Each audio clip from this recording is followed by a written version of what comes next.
Yeah, are you having a hard time completing probate? Does the state have not have enough funds to actually pay for the attorneys, pay for the probate process? Well, have you ever considered having the seller or the buyer of the home, rather, pay for the probate? That's what we're going to talk about today. Actually, let me put my headphones on. We are sitting here live, and I realized I didn't have my headphones on. So let me take that back to the beginning. If you are having issues challenging paying for a probate, there's property involved in the probate. Sometimes not with property involved, and you're hoping to sell the property. Why not get the buyer to pay for the probate? And that's what we're going to talk about today. 5 ways that you can get the buyer to pay for the probate when you're selling your house. Now, I'm in Durham, North Carolina, so we're talking about the state of North Carolina, but this could apply across the board. What's going on? I'm Courtney Rollins, the probate property specialist, the life and transitions property expert. You have challenges and big transitions in life, whether that's going through a probate process, or perhaps you're facing foreclosure, or perhaps you're facing divorce, or perhaps there's some type of challenge. You were a landlord and now the tenants aren't paying, or there's some problem issues there, and you need solutions. This channel is designed to give you as many options and solutions as possible. And the company that I operate and own, Estate Pro Service LLC, does that specifically with the people that I work with. This channel is designed for anyone to hopefully receive a lot of great information. It's also designed for practitioners, other real estate investors, care management service providers, estate family attorneys who are helping folks out there through some of their biggest transitions be able to share their resources and share what they're doing. So, would love for you to hit the like and subscribe before we jump into this, and leave a comment or leave some feedback on topics that you find interesting or you want us to cover here. I'm not an attorney or giving legal or financial advice. I'm sharing my experience and my opinions, but I know that it has helped people, and I know that it helps people because much of the content that I address or share comes directly from folks that I've either helped or have asked in some capacity or way, could you point me in the right direction? So let's take a look very briefly here. Number one, you need to make sure you understand the probate laws. Now, you don't need to be an attorney, but you need to understand if your property actually does have to go through probate, what are the steps? Even if it does not, how does selling the property impact the estate? So having a preliminary or understanding of that could be something as much as checking in with an attorney, which is going to be the best possible solution. Doing some research on your own, asking the deputy clerks. Their hands are a little tied with any direction they give you, but they certainly can give you the just standard information. And of course, resources like Life and Transitions Experts YouTube channel and Facebook group, and other awesome groups out there that are supporting people, helping people understand probate and the probate process. That's one thing.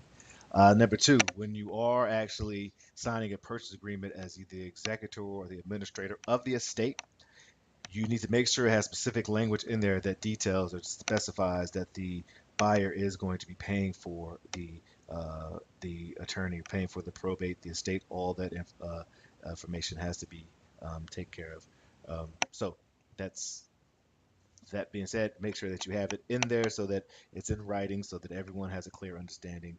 You don't want to do anything with just a handshake or with a general understanding that's not backed up by a contract. Also, educate your buyer. There may be a buyer coming in who doesn't realize that they can do this. Maybe there's so many reasons why. Maybe your just hands are just tied. And those are two folks that I've worked with in the past where we've went ahead and took care of the process. We're experts in the space. We've experienced in the space.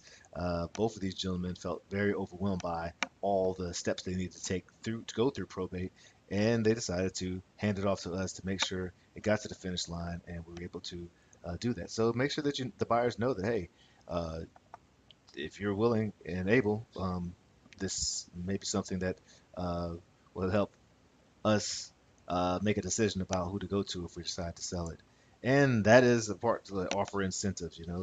There could be incentives for them actually taking over the probate. Perhaps it's a discounted price, which is quite often, or perhaps it's a say, hey, you're going to be the one that we actually go to, or we're leaving this properties or these items in here for you to be able to itemize and sell. There are a lot of incentives you can offer, particularly one being, hey, we'll go ahead and sell and to you at those terms if you are willing to take on the probate for us and make sure it gets done properly. and seek professional advice. That's always important. And I mean, essentially, like for instance, on my team, I'm not going to actually do. That's not my. I'm not going to do the probate. My team, I have attorneys on retention on retainer that would take the paperwork, would take the necessary steps to make sure they have a fiduciary responsibility to get the estate closed, and um, yeah, and then they'll I pay them through my own resources and services, and make sure that you get the money that you need that we've agreed to for the property. All right. Also, you can market the property as probate ready, ready to get ready, steady, ready to go. So if you're marketing the property, if you're using a real estate agent, or if you're selling it for yourself, or using tools like Facebook Marketplace and other tools that's out there, you can let people know it's probate ready, so they know that hey, this actually property actually is a part of an estate, and that will attract some buyers who are familiar with the process and more likely to be able to take the process all the way through. Now, it also will get rid of either tire kickers who aren't really serious about it, or people who are afraid of working with properties in probate. Some folks, some buyers don't want to work with properties probate because they assume that it takes a long time or that it takes specialized knowledge. It does take specialized knowledge to be able to get it through probate, but you get to vet out all those people and save yourself some time and save them some time as well. And then the last thing we're going to look at is consider selling to an investor, because investors, the way that they're able to, or we're able to, uh, have an actual investment that we can think will be profitable because we are in a business is by solving problems.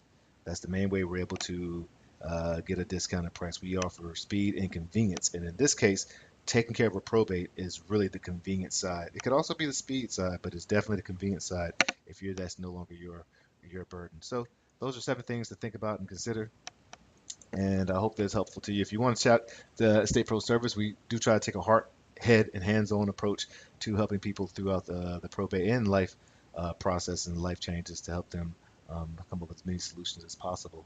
You can reach me at Courtney at estateproservice.com, or go to the estateproservice.com website. You see that I'm like the hub in the wheel, and these are the members of my team that help get the ball rolling and keep this wheel going.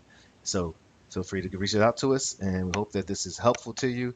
And yeah, this is the Life and Transitions Experts YouTube channel, podcast, Facebook group, LITE. Let your light shine.